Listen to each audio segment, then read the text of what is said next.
بسم اللہ الرحمن الرحیم۔ قسط نمبر 878، اعتراض نمبر 3 اور اس کا جواب، نکلنا اور نکالنا۔ مفتی محمد زید صاحب مظاہری اور ندوی مدظ اللہ کی مولانا سعد پر کھلی الزام تراشی۔ اعتراض نمبر 3، مفتی زید صاحب اپنی کتاب میں لکھتے ہیں کہ حضرت مولانا سعد صاحب حفظہ اللہ کاندھلوی نے اجتماع اورنگ آباد میں سن 2017 میں دوران بیان انتہائی جرأت کا مظاہرہ کرتے ہوئے کہا کہ آپ صلی اللہ علیہ وسلم نے تمام ازواج مطہرات سے شادی کی تو ولیمے میں کھجور، پنیر یا اس جیسی چیزوں پر اکتفا کیا سوائے ایک بیوی یعنی حضرت زینب بنت جحش رضی اللہ عنہا کے، اس لیے کہ ان کے ولیمے میں بکری ذبح ہوئی، گوشت روٹی کھلائی گئی اور آپ صلی اللہ علیہ وسلم معمول سے ہٹ گئے۔ مفتی زید صاحب نے اپنے اس الزام کو درست ثابت کرنے کے لیے چند کتابوں کے حوالے بھی دیے ہیں، جن میں اکثر کتاب غیر محقق اور رواجی طرز کی ہے، جن میں نہ سند نہ حوالہ۔ اور مفتی زید صاحب نے لکھا کہ حضور اکرم صلی اللہ علیہ وسلم کی ہر اہلیہ محترمہ کے ولیمے میں اسی طرح بکری ذبح ہوئی اور ولیمہ کیا گیا، اور رہا چھوارے تقسیم کرنا تو یہ نکاح کے وقت کا عمل ہے، ولیمے کا نہیں، وغیرہ وغیرہ۔ مفتی زید صاحب مدظ اللہ کا یہ زعم یا تو دلائل کی خوش فہمی کی بنا پر ہے یا تو بغض معاویہ کی طرح بغض سعد کی وجہ سے ہے۔ مفتی زید صاحب اصل روایت ملاحظہ فرمائیں۔ حضرت انس ابن مالک رضی اللہ عنہ فرماتے ہیں کہ میں نے کبھی نہیں دیکھا کہ اللہ کے رسول نے کسی بیوی کے ولیمے میں ایسا اہتمام کیا ہو جیسا کہ حضرت زینب بنت جحش رضی اللہ تعالی عنہ کے لیے کیا۔ اللہ کے رسول صلی اللہ علیہ وسلم نے ان کے لیے بکری ذبح کر کے ولیمہ کیا۔ امام بخاری نے یہ روایت اپنی صحیح میں شامل کی ہے، نیز آپ کی صحیح کو خود آپ کی زبان مبارک سے 90,000 محدثین نے سنا ہے۔ سب نے دیگر احادیث بخاری کی طرح اس حدیث انس کو بھی محفوظ کیا، کسی نے سینے میں تو کسی نے کاغذ پر، اور امام بخاری نے اس روایت پر باب باندھا ہے، ایک بیوی کے لیے دوسری بیویوں سے بہتر ولیمہ کرنے کا بیان۔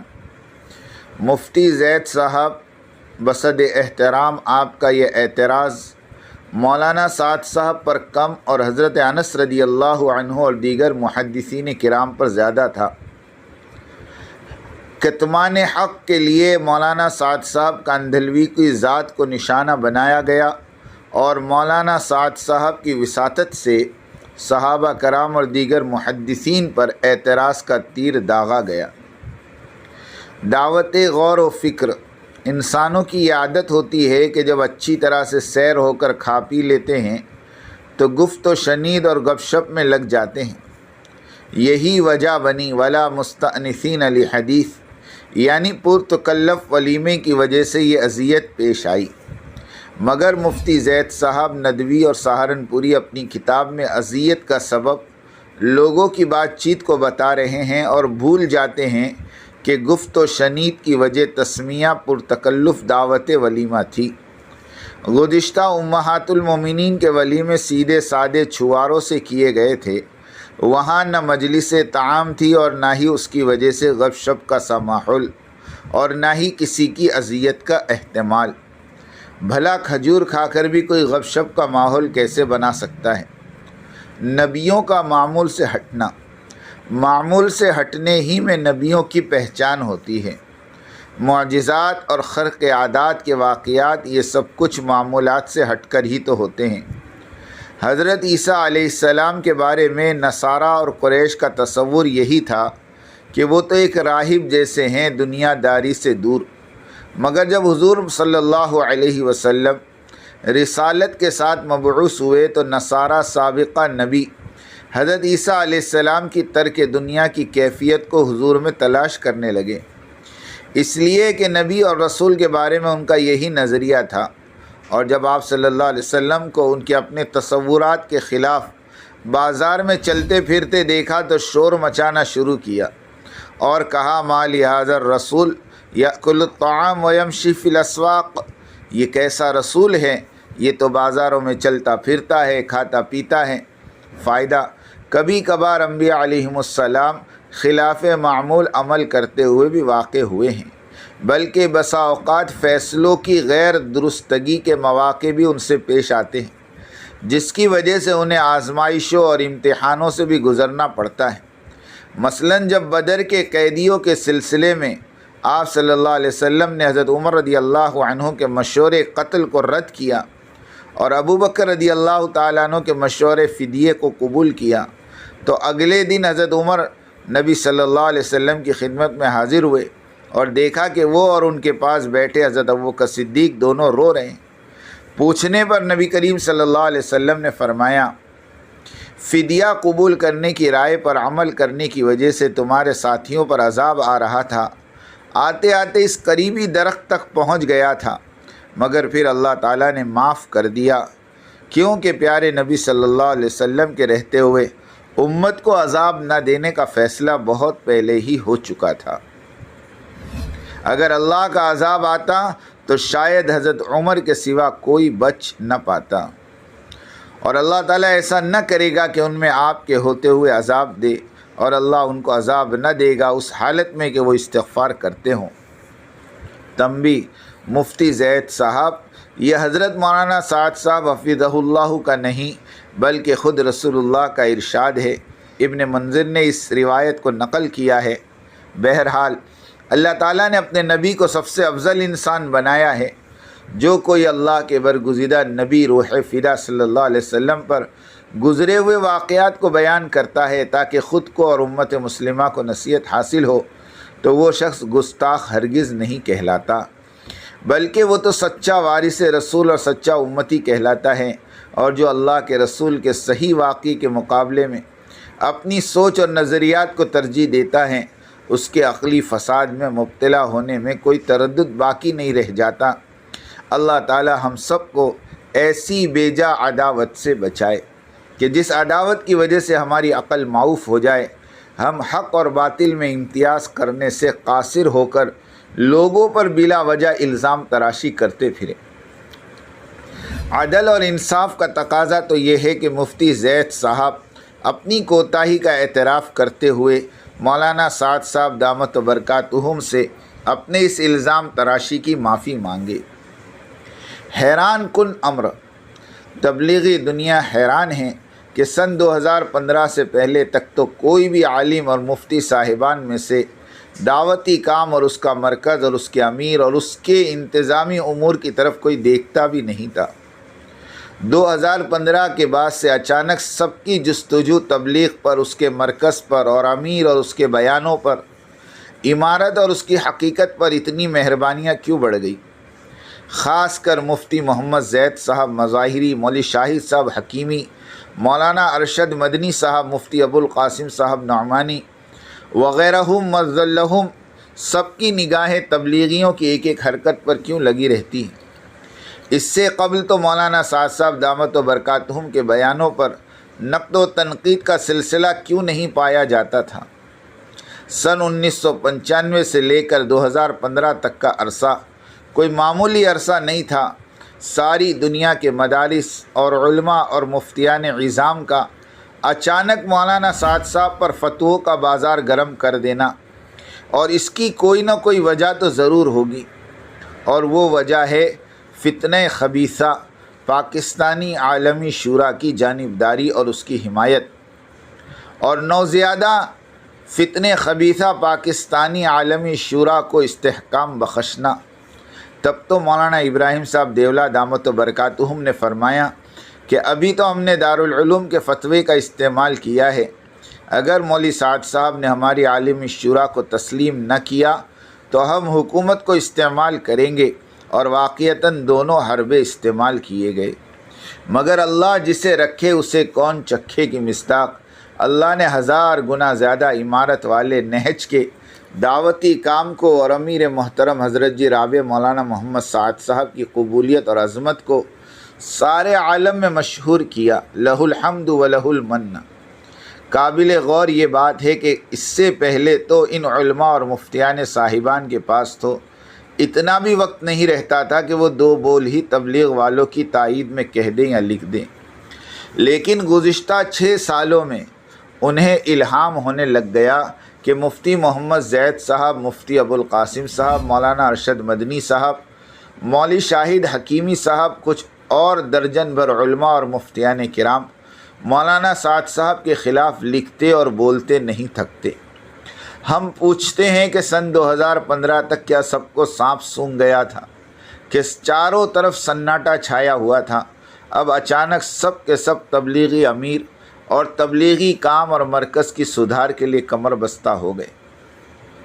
نکلنا اور نکالنا، اللہ کے راستے کی نقل و حرکت اللہ کے امر کی وجہ سے اور حضرت محمد صلی اللہ علیہ وسلم کی اتباع اور سنت کی وجہ سے، اور یہ خیال خام ہے اور باطل ہے کہ چلنا پھرنا ضروری نہیں ہے۔ اللہ کے راستے میں عالم اور عامی دونوں کو نکالا گیا، کسی کے ساتھ مراعات نہیں برتی گئی، اس لیے کہ دین کا احیاء اور اقامت دین اللہ کے راستے کی محنت اور قربانی کے بغیر ناممکن ہے۔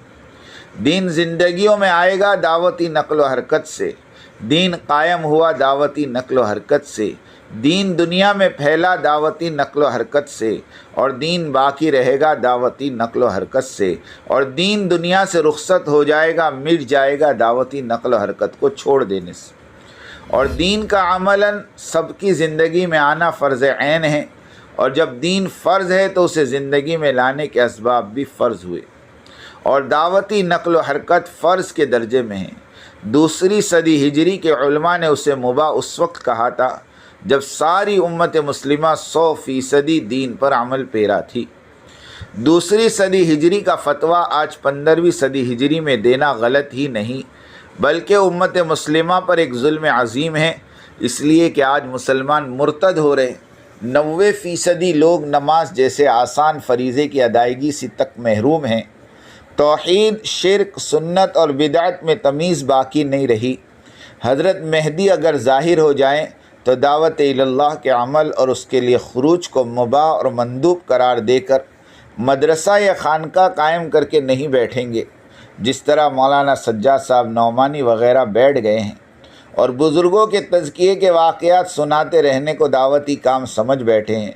کبھی تو مولانا بھی دعوتی کام کے مایہ ناز کھلاڑی تھے، نظر بد لگ گئی، حرکت کے بدلے جمود پر راضی ہو گئے۔ اللہ کے راستے میں اس لیے نکالا جاتا ہے کہ فکر رسول اور غم رسول حاصل ہو، اور عالمی نبی کے عالمی امتی بن کر عالم کے انسانوں کی ہدایت کے خاطر امیر کے مشورے سے اطاعت کے ساری دنیا میں چل پھر کر دین قائم کر رہے ہوں۔ اس لیے اللہ کے راستے میں نکلنے کو صرف دین سیکھنے کے ساتھ محدود نہیں کیا جائے گا، ورنہ علماء نہیں نکلیں گے کیونکہ وہ دین سیکھے ہوئے ہیں، اور اسی طرح عامی لوگ بھی دین سیکھ کر بیٹھ جائیں گے کہ لو بھائی ہم نے دین سیکھ لیا۔ مولانا الیاس صاحب کا ملفوظ ہے کہ اس کام کا مقصد صرف کلمہ نماز درست کر لینا نہیں ہے، یہ تو اس کام کی الف با تا ہیں، بلکہ زندگی کے ہر دن کے 24 گھنٹوں کو ساتھیوں کے مشورے کے ساتھ کاروبار اور گھر بار کرتے ہوئے مسجد کی آبادی کی محنت میں وقت دینا، اور باہر خروج کا تقاضا ہو تو خروج بھی کرنا، یعنی 24 گھنٹے مرضی کے بجائے مشورے سے گزارنے پر آ جائے۔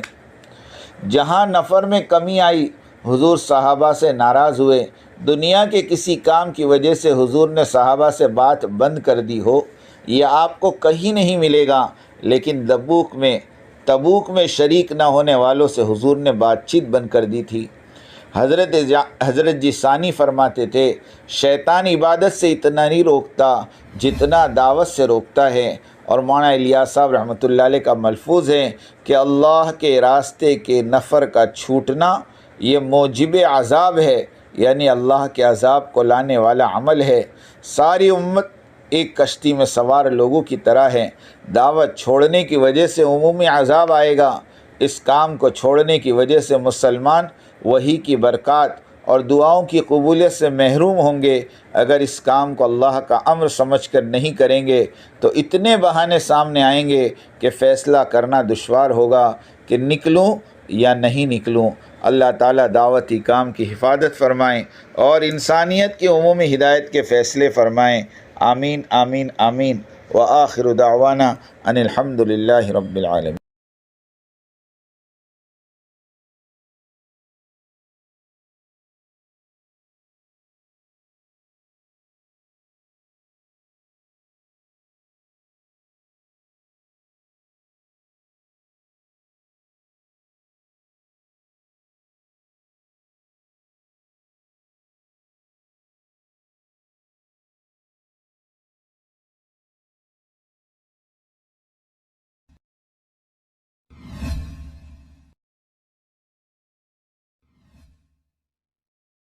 میرے لفظوں کے دریا میں سنبھل کر تم سفر کرنا، سفینے اس میں جو اترے وہ ساحل کو نہ پائے۔ میری بات توجہ سننی پڑے گی، بہت توجہ سننی پڑے گی۔ تم بات کو غلط مطلب نکالو گے اپنی ذہن سے، تو میرے ذہن میں جو مطلب ہے اس پہ غور نہیں کرو گے۔ یہ بڑی مصیبت ہے زمانے میں۔ بجائے جو میں چاہتا ہوں اس طرف توجہ کرنے کے، اپنے دماغ میں جو کچھ لیے بیٹھے ہو اس کو غلط رخ پر لے جاؤ گے۔ سنو غور سے۔ بات کو سمجھنے کے لیے سب سے پہلے آدمی اپنے ذہن کو اور اپنے برتن کو اعتراض اور تردد اور اشکال سے خالی کرے۔ اس لیے کہ اگر کسی بات کو بھی مفہوم مخالف اور کسی بات کو بھی کسی دوسرے عمل کی تردید یا اس کی تنقیص یا اس کی افادیت کو کم سمجھنے کے سوء ظن کے ساتھ سنا گیا، نفع کی باتوں سے نقصان ہونا یقینی ہے۔ اس لیے سب سے پہلے ہم اس کی نیت کریں، پوری بات سنیں گے، آگے پوری بات نقل کریں گے۔ آدھی سننا یہ بھی دین دعوت کے لیے ناقص، اور آدھی بات کا نقل کرنا یہ تو بڑے فساد کا ذریعہ ہے۔ اس لیے بہت توجہ کے ساتھ بات سننی ہے۔ اور اگر آپ نے ابھی تک ہمارا چینل سبسکرائب نہیں کیا تو فوراً سبسکرائب کیجئے، ساتھ ہی بیل آئیکن پر کلک کریں تاکہ مزید آنے والی ویڈیو ہیں وہ آپ کو وقت پر ملتی رہیں۔